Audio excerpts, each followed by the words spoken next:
They were the enforcers who kept the underworld in line, men who carried out the toughest jobs for America's most powerful crime families.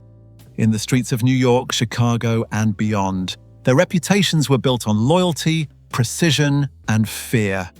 Each one had a signature style, a code of silence, and a legacy that still echoes through organized crime history. This is the story of the top 5 most notorious mob enforcers, the men who protected empires, silenced threats, and shaped the dark side of the Mafia. If you enjoy our videos, don't forget to subscribe, hit the like button, and share your thoughts about today's topic in the comments. It really helps the channel grow. Let's begin. He was born in Brownsville, Brooklyn, May 10th, 1906. Abraham Reles, son of Galician Jews. His father, Sam, worked the garment trades, then pushed a Knish cart when the money ran out. His Hebrew name was Elkanah Ben Shimon. He got as far as 8th grade. Then the street finished his education. By 13, the police knew his name. In 1921, they caught him prying $2 of gum from a vending machine. The court sent him to the children's village in Dobbs Ferry for 4 months. He came home small, quick, and mean. He spent his days in pool rooms and candy stores. He ran with boys who would matter later, Martin Bugsy Goldstein and Harry Pittsburgh Phil Strauss. He learned how to collect, how to hurt, and how to live without fear. Prohibition cracked New York wide open.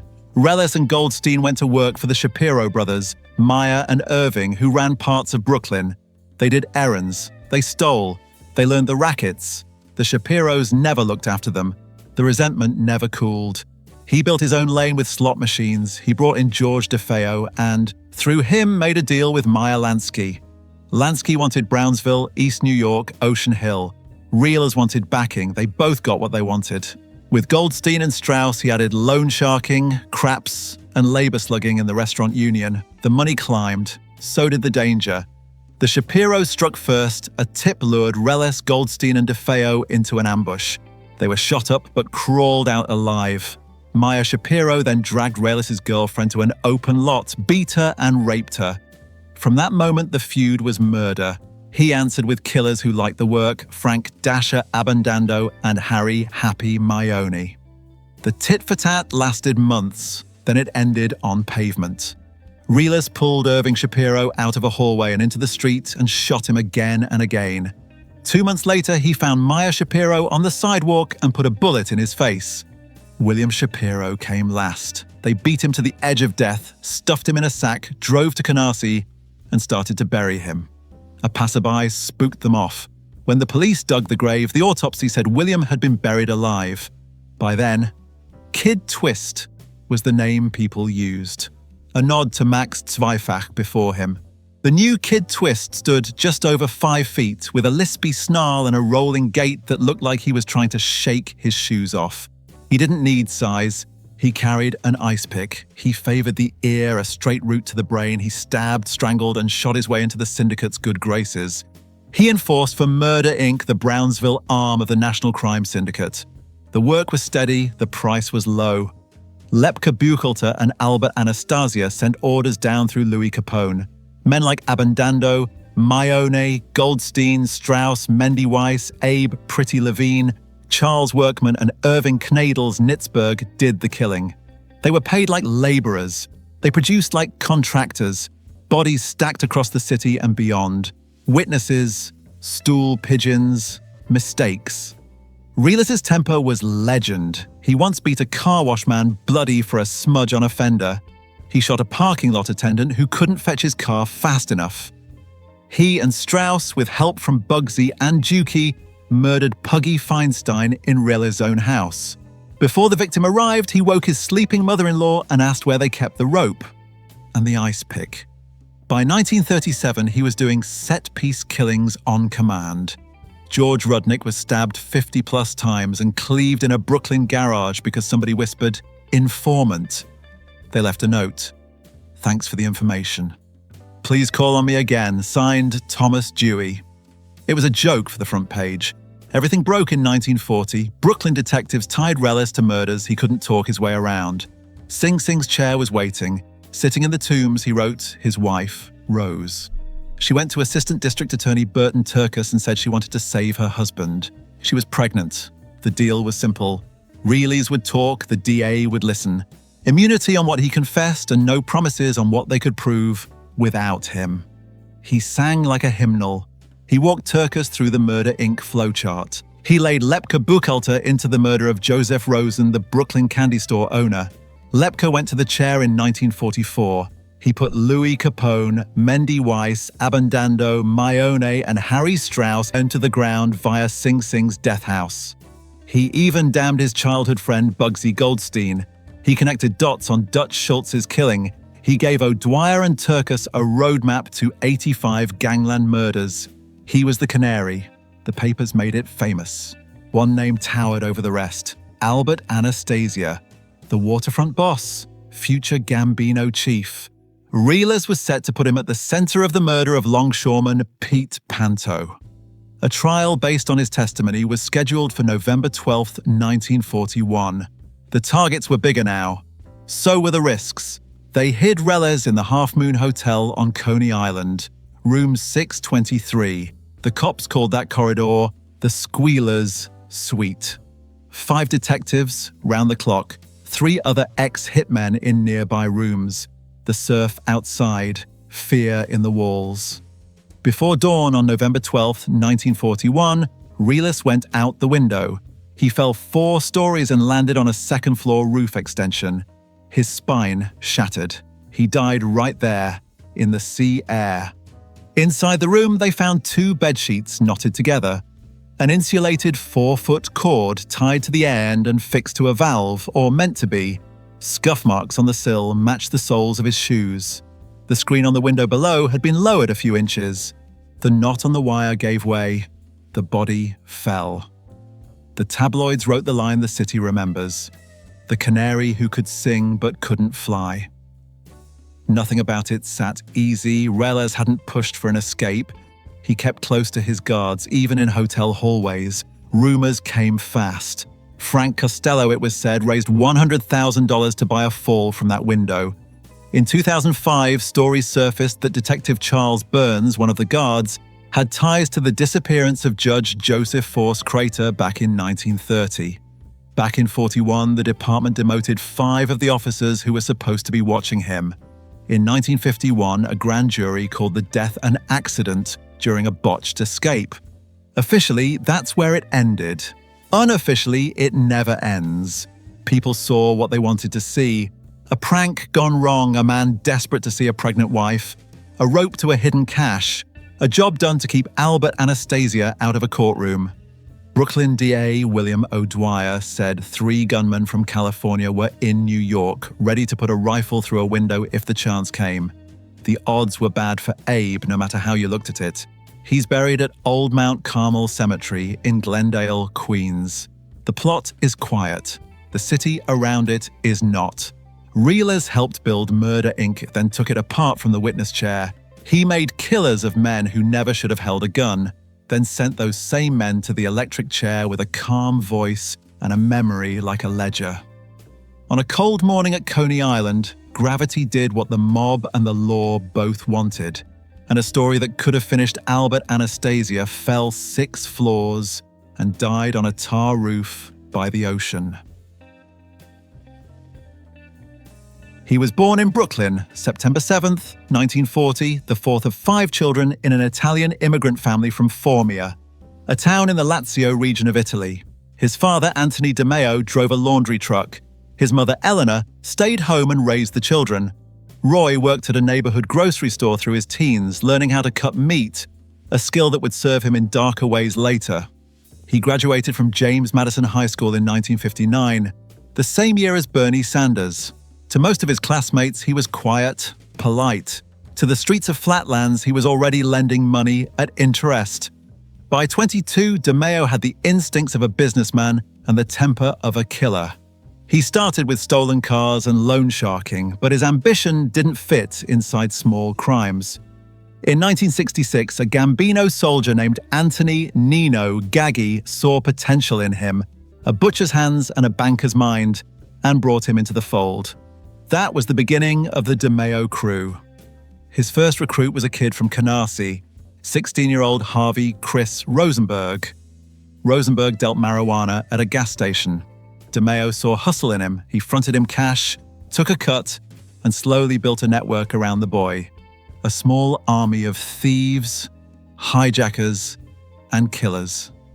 Joseph and Patrick Tester, Anthony Center, Richard and Frederick DeNoma, Henry Borelli and DeMeo's cousin Joseph Dracula Guglielmo. Later came men like Vito Arena and Carlo Profeta. Together they became one of the most violent crews in the history of American organized crime. In 1972, DeMeo joined a Brooklyn credit union. He sat on the board, smiling in a suit while stealing from its reserves.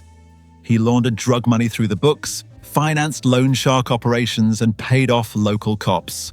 On paper, he worked for a company called S&C Sportswear. To his neighbors, he said he sold used cars, but the real money came from the street, from junkyards, garages, and the dark corners of Brooklyn where debt and fear traded hands.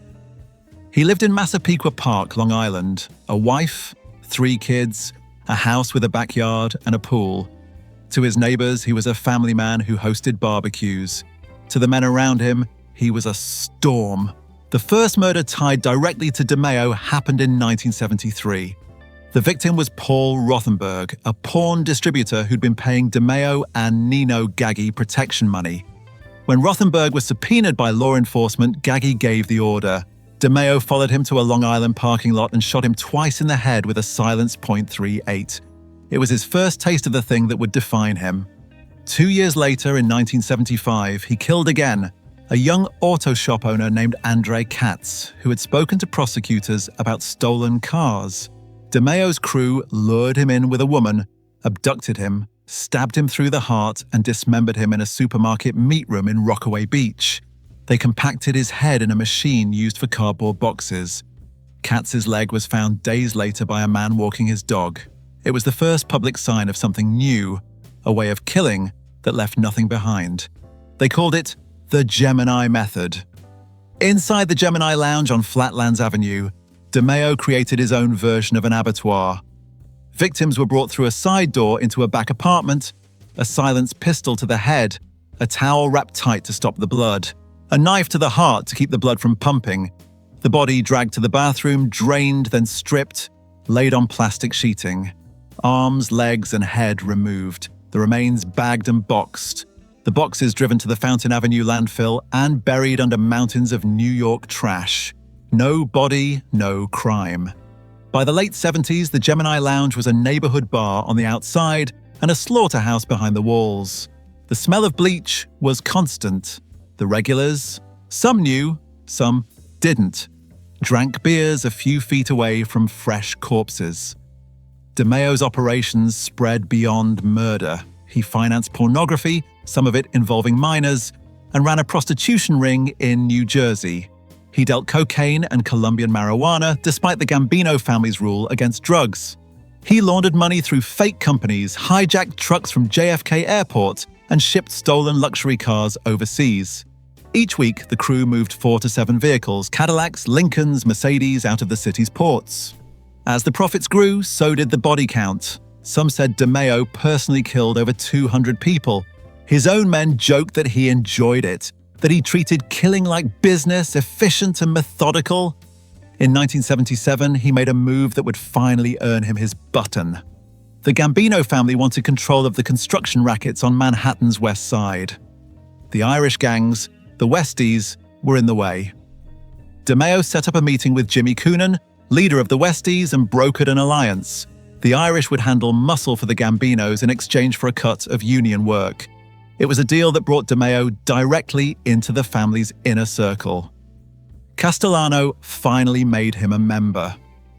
But inside the Gemini Lounge, loyalty had a short shelf life. When one of his men, Danny Grillo, fell into debt and started talking too much, DeMeo had him killed and dismembered. When Harvey Rosenberg caused trouble with a Cuban cartel, DeMeo was ordered to eliminate him. He hesitated. Rosenberg had been like a son to him, but orders were orders. In May 1979, DeMeo shot him in the head inside the Gemini Lounge. The Cubans wanted to see the body, so they left Rosenberg's corpse in his car for the police to find. That same year, DeMeo killed an innocent college student, a door-to-door salesman named Dominic Ragucci. The boy had parked outside his house, and DeMeo, paranoid and wired, mistook him for a Cuban assassin. He chased him through the streets of Long Island and shot him dead. When he realized his mistake, he didn't eat for days. Even killers have cracks. By 1980, the FBI had eyes on him. His car theft empire, the Empire Boulevard operation, shipped hundreds of stolen vehicles each month to Kuwait and Puerto Rico. It was making millions. But an informant, Vito Arena, got caught in a robbery and flipped. He told investigators everything: the murders, the methods, the names. DeMeo went into hiding that summer. The FBI bugged homes, watched his crew, and waited. By late 1982, rumors spread through the Gambino family that Paul Castellano wanted him dead. He'd become too reckless, too exposed. The boss couldn't risk it. Even his mentor, Nino Gaggi, couldn't protect him. DeMeo sensed it coming. He started carrying a sawed-off shotgun under his coat, sleeping with a pistol beside his bed. His son Albert remembered him pacing the house, eyes hollow, muttering that he was marked for death. January 10th, 1983. The coldest week of winter. DeMeo put on his overcoat and drove his Cadillac, the one registered to his wife, to a meeting in Brooklyn. Inside the car's trunk lay a chandelier from his home, something he meant to have repaired. He told his son it was his 17th birthday, but he had business to finish. He never came home. 10 days later, police found the Cadillac parked in the lot of the Varuna Boat Club in Sheepshead Bay.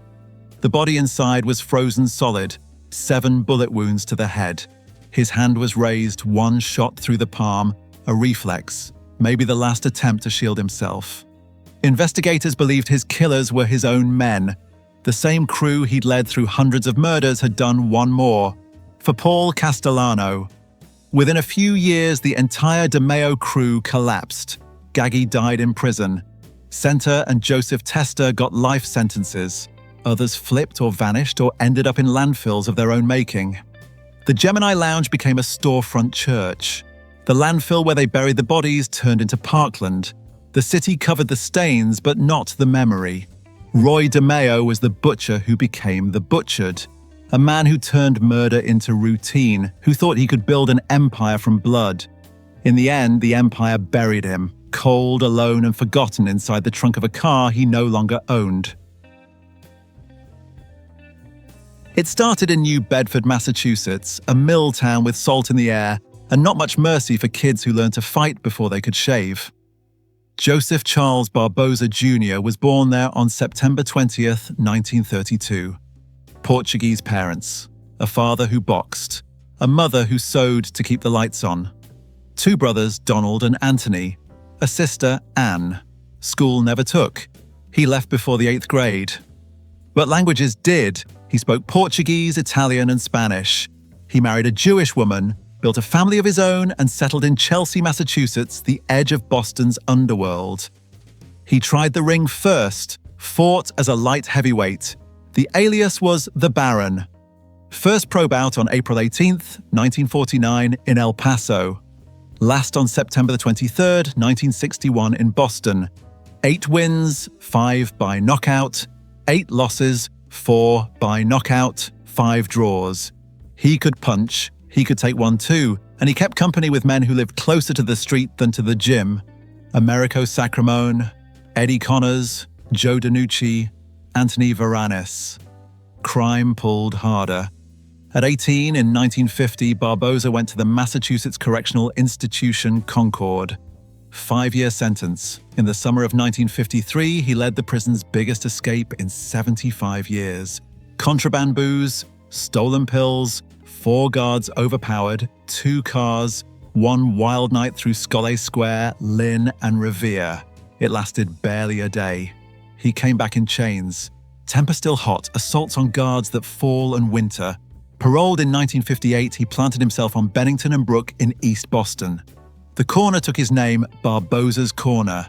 He built a crew of burglars and stick-up men, Joseph W. Amico, Patrick Fabiano, James Kearns, Arthur Bratsos, Thomas DePrisco, Joseph and Ronald Dermody, Carlton Eaton, Edward Goss, Nicholas Femia.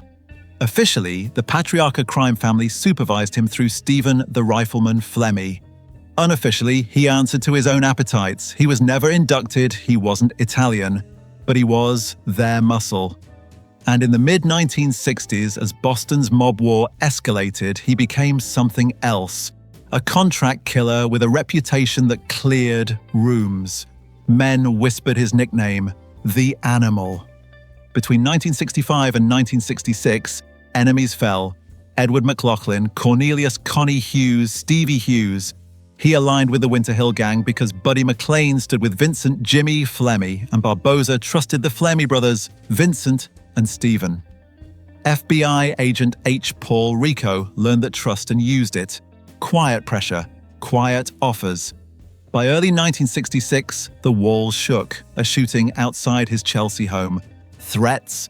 He bullied a protected nightclub and stepped on Gennaro Jerry Angiulo's income. The Patriarcha organization turned its back. In October 1966, Boston police arrested Barboza and 3 others on gun charges in the combat zone. The others posted out. His bail was set at $100,000. He sat. Bratsos and DePrisco tried to raise his bond, $59,000 scraped together, and were executed inside the Nightlight Cafe by soldiers under Ralphie Chong Lamattina of Ilario Zanino's crew. Their bodies were dumped in South Boston. The message was plain. You were finished, Joe. The murders kept coming. On April 18, 1967, Joseph Lanzi, the tipster who exposed the Nightlight killings, was murdered by Jerry Angiulo's men, Carmen Gagliardi, Frank Otero, and Ben De Cristoforo. In December 1967, Barboza's associate, Joe Amico, was hit. The ground under Barboza was gone. That summer, inside Walpole on the weapons case, Stephen Flemmi brought news. The Angiulo brothers had marked him for death. In June 1967, Barboza flipped. He talked to the FBI, turned informant, then star witness. He entered the new federal experiment called witness protection. The government promised a restaurant and plastic surgery. It never delivered. The cases came fast. June 20th, 1967. Indictments in Providence against Raymond Les Patriarca and Henry Tamaleo for conspiracy in the Willie Maffeo murder. August 9th. Gennaro Angiulo accused in the killing of Rocco Di Seglio. October, 6 men charged in Chelsea for the March 1965 murder of Edward Teddy Deegan. Behind the scenes, the cost of talking was high. On January 30th, 1968, a bomb tore off the right leg of his attorney, John E. Fitzgerald. The government moved Barboza like contraband. Thatcher Island, Fort Devens, then junior officers' quarters at Fort Knox. He walked a German shepherd with a young military policeman named John Morris, a name that would later stain the bureau. May 1968, the Deegan trial opened. 50 days later, the jury convicted 6. Peter Limone, Louis Greco, Henry Tamaleo, and Ronald Casesso received death. Joseph Salvati and Wilfred Roy French received life. Barboza got 1 year, including time served. In March 1969, paroled under the name Joseph Bentley, he relocated to Santa Rosa, California, and enrolled in culinary school. In the summer of 1970, he murdered Clay Wilson. The FBI counted it as his 26th killing. In 1971, he pled guilty to second-degree murder and took 5 years at Folsom. In his cell, he wrote poems about the Boston Wars. Outside, the truth began to loosen its gag. Years later, the Deegan case unraveled. Winter Hill enforcer John Martirano flipped in 1999 and said Barboza had lied.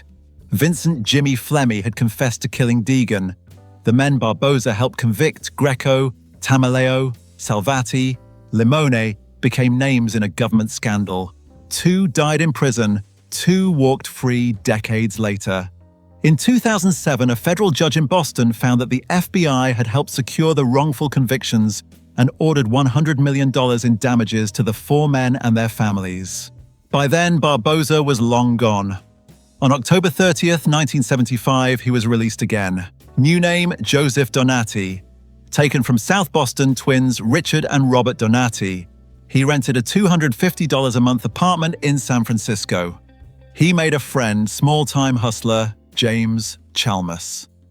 The friendship killed him. Word of his hideout reached underboss Gennaro Angiulo. February 11th, 1976. Barboza walked out of Chalmers' place toward his car. A Colt .38 on him. No chance to draw. 4 shotgun blasts at close range. He died in the street. Attorney F. Lee Bailey said the quiet part out loud. With all due respect to my former client, I don't think society has suffered a great loss. Later, on a hidden microphone, Ilario Zanino boasted that J.R. Russo pulled the trigger. A genius with a carbine, he said. Barboza was buried in South Dartmouth Cemetery, Dartmouth, Massachusetts. This is what the record shows. A Milltown kid became a boxer, then a killer. A killer became a federal witness. A witness made himself valuable and then made himself useful to lies. In 1968, 6 men were convicted on his word. By 2007, a court called those convictions a government-made tragedy. Joseph the Animal Barboza lived by violence, survived by betrayal, and died by a shotgun on a California sidewalk. A life that left blood on the street and a stain on the case files meant to clean it up. He was born Vincenzo Antonio Gibaldi in Licata, Sicily, on July 2nd, 1902. 4 years later, he crossed the Atlantic with his mother, Giuseppina Verderame. Ellis Island stamped them through on November 24th, 1906. Brooklyn took them in. Public School 46 on Union Street. Red Hook streets, rough and hungry. Chicago came calling when he was 14. Little Italy. Taylor Street. He laced up gloves, took fights, and took a new name, battling Jack McGurn, because Irish names sold tickets. His father, Tommaso, died young. His mother married a grocer, Angelo De Mori. Angelo sold sugar on the side to the Jenner brothers, kings of the neighborhood's stills. In 1923, the Jenners had De Mori shot. The boy from the Carter never forgot. February 1926, McGurn went hunting. 3 men tied to Angelo's murder died inside 8 days. Blood for blood. He drifted through the Northside Gang, then by April 1926, he landed where the money and the power were, Al Capone's outfit. It didn't take long to learn what he could do. April 27th, 1926. A car on a Chicago street lit up with gunfire. James J. Doherty and Thomas Red Duffy from the West Side O'Donnells died where they sat. Assistant State's Attorney William H. McSwiggan, riding with them, died too. Wrong place, wrong time. Slugs matched a Thompson submachine gun McGurn liked to carry. Chicago noticed. October 11th, 1926, outside Holy Name Cathedral, Northside boss Earl Jaime Weiss stepped into the open. A window across the way rattled and McGurn's Tommy gun answered the prayer. Weiss dropped. Paddy Murray died too. The outfit's war tilted. Joe Aiello tried to buy a new future in 1927.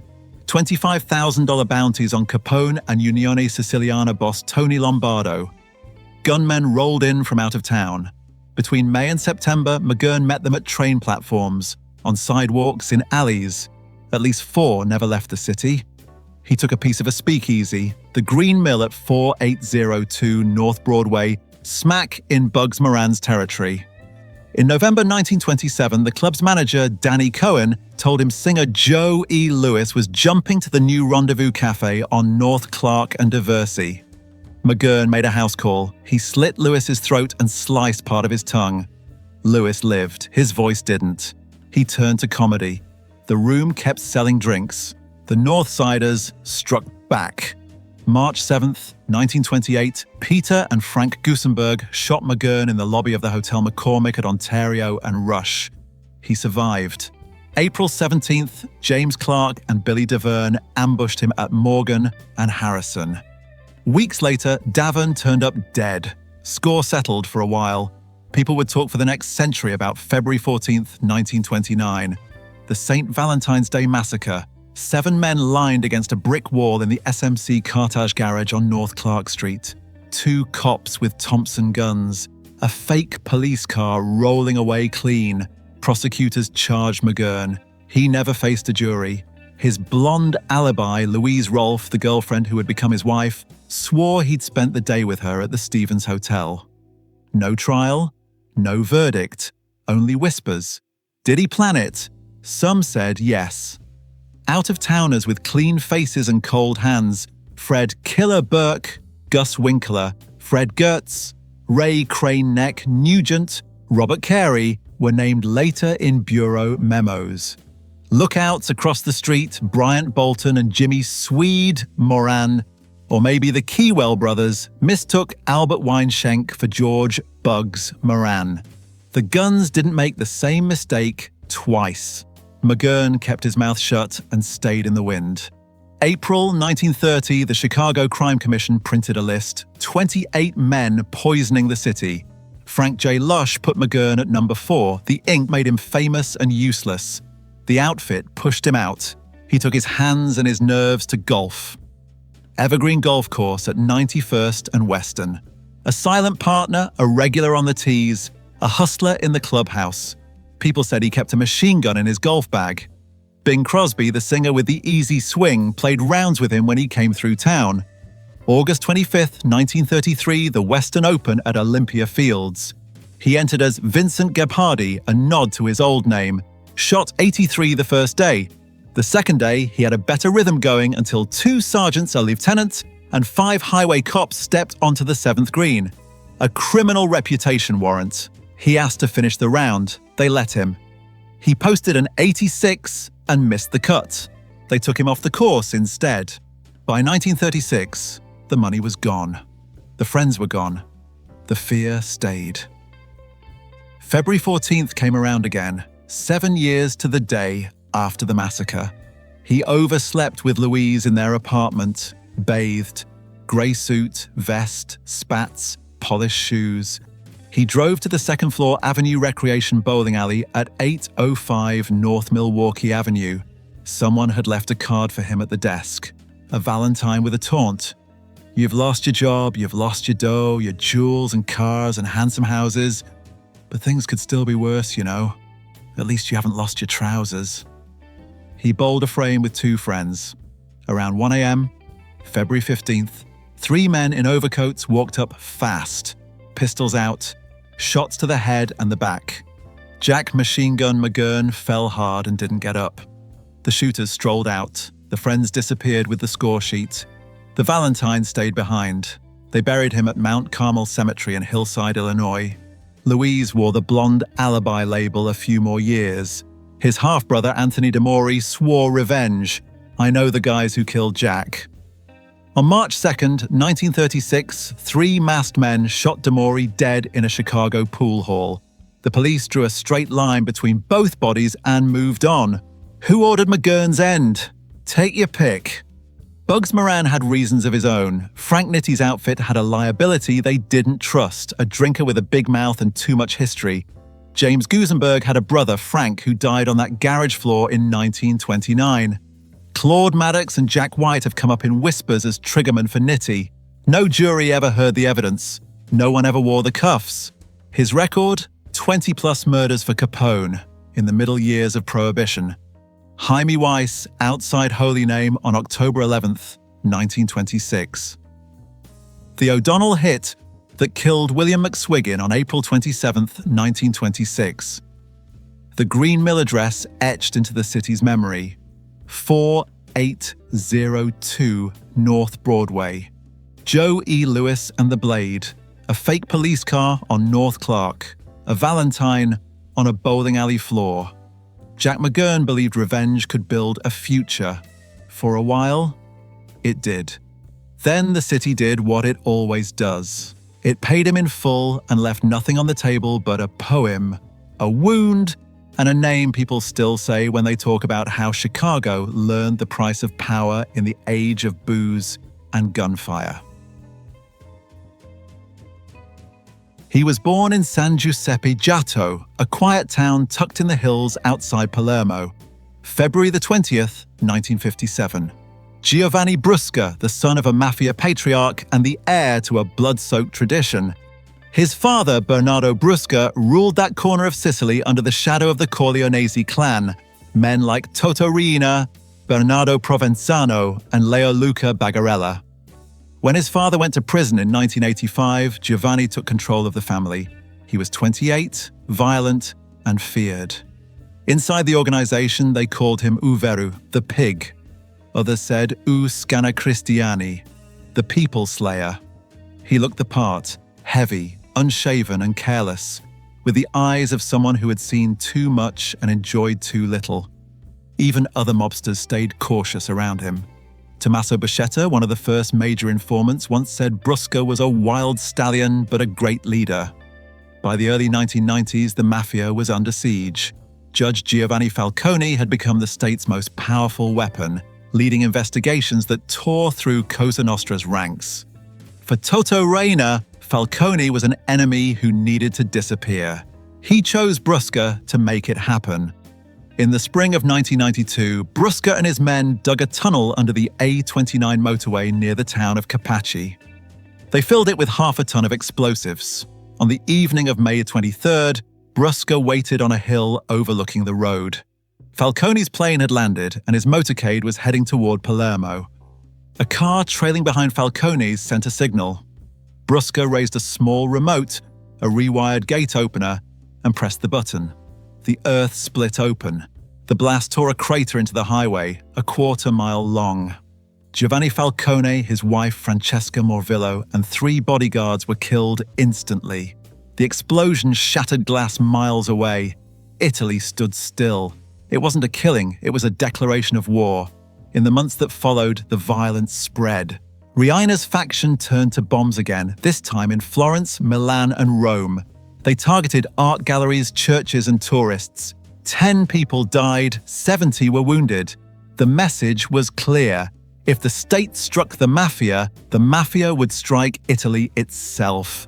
But the most vicious act of all wasn't against a judge or a politician. It was against a child. Santino Di Matteo, one of Brusca's men, had been arrested and turned informer. In revenge, Brusca ordered his son Giuseppe kidnapped. November 23, 1993, men dressed as police officers came to the boy's stable, told him his father wanted to see him and took him away. He was 11 years old. They kept him alive for 779 days, moving him from place to place, feeding him scraps, and beating him. On January 11th, 1996, Brusca gave the order. The boy was strangled and his body dissolved in acid. It was the kind of cruelty that silenced even hardened killers. When Di Matteo later faced Brusca in court, he broke down in tears, shouting that if left alone for 2 minutes, he would cut off his head. Brusca's downfall came a few months later. On May 20th, 1996, police found him in a small house near Agrigento. He was sitting down to dinner with his girlfriend, his son, and his brother Vincenzo. On the television, a movie about Giovanni Falcone's death was playing. They arrested him without a fight. When officers brought him into Palermo's police station, they cheered. Some tore off their masks, no longer afraid. One officer slipped through the crowd and punched him in the face. In custody, Brusca did what his father never did. He talked. He told investigators about killings, bombings, secret meetings.